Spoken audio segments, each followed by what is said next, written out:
A little bit about the applicable accessibility laws. So in the U.S., there are 3 federal laws that are applicable to captioning. The first one is the Rehabilitation Act, which was originally enacted in 1973. So the 2 sections there that impact captions are sections 508 and 504. Section 508 is a fairly broad law that requires federal communications and information technology be accessible for employees and the public. And for video, of course, this means having closed captions. For audio only, transcripts are sufficient. Section 504 is very similar, but it sort of has a different angle in that it's more of an anti-discrimination law that just requires equal access for disabled people with respect to electronic communications. And both of these laws apply to all governmental agencies and certain public colleges and universities that receive federal funding, such as through the Assistive Technology Act. The second federal law that impacts captioning is the ADA, that's the Americans with Disabilities Act, enacted in 1990. And so the ADA actually has 5 parts to it. The 2 that impact captioning are Titles II and Title III. So Title II is for public entities and Title III is for commercial entities. And the one that has had the most activity recently is Title III.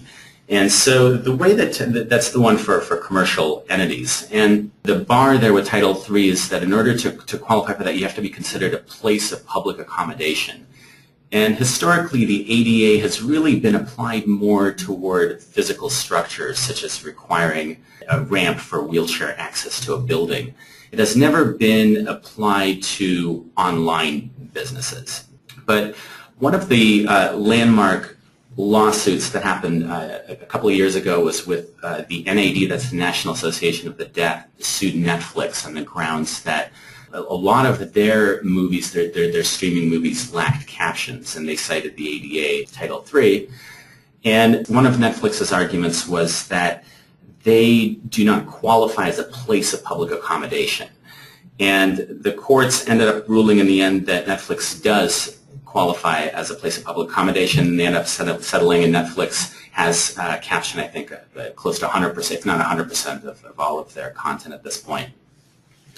But the interesting thing that came out of that case is that if Netflix is considered a place of public accommodation, that sets a very profound precedent. That means that there are many other types of organizations out there that would also potentially qualify as places of public accommodation. Certainly private colleges and universities that potentially would be covered by the ADA as well. The last and most recent federal law is the CDAA, which is the 21st Century Communications and Video Accessibility Act. That was enacted in 2010. And that law requires captioning for online video that also that was broadcast on television with captions. So again, this is something that only strictly applies to content that aired on television as well.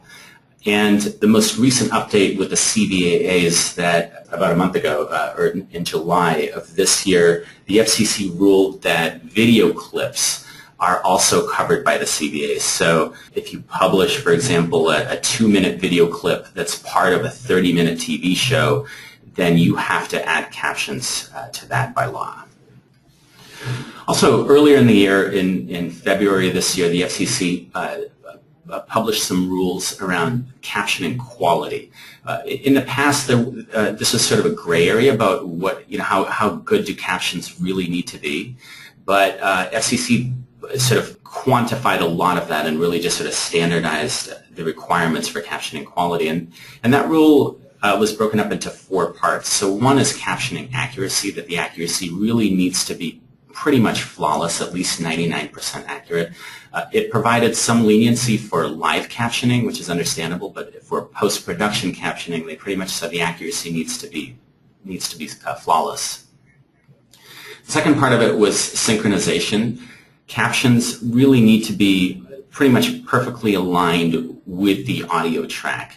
And when captions lag or drift, they said that was unacceptable. The third part is program completeness. there were a lot of complaints previously about sometimes captions would end before the show actually ends. Sometimes there'd be a scene after the credits which did not include captioning. So the SEC ruled that captions need to cover the entire program from start to finish. And then the last part of it is on-screen caption placement. And this refers to the position of the captions on the screen. Captions are typically placed in the lower bottom third, and that works well, but sometimes that obstructs other text. And so the requirement now is that if captions obstruct something critical on the screen, then they need to be relocated to a different part of the screen.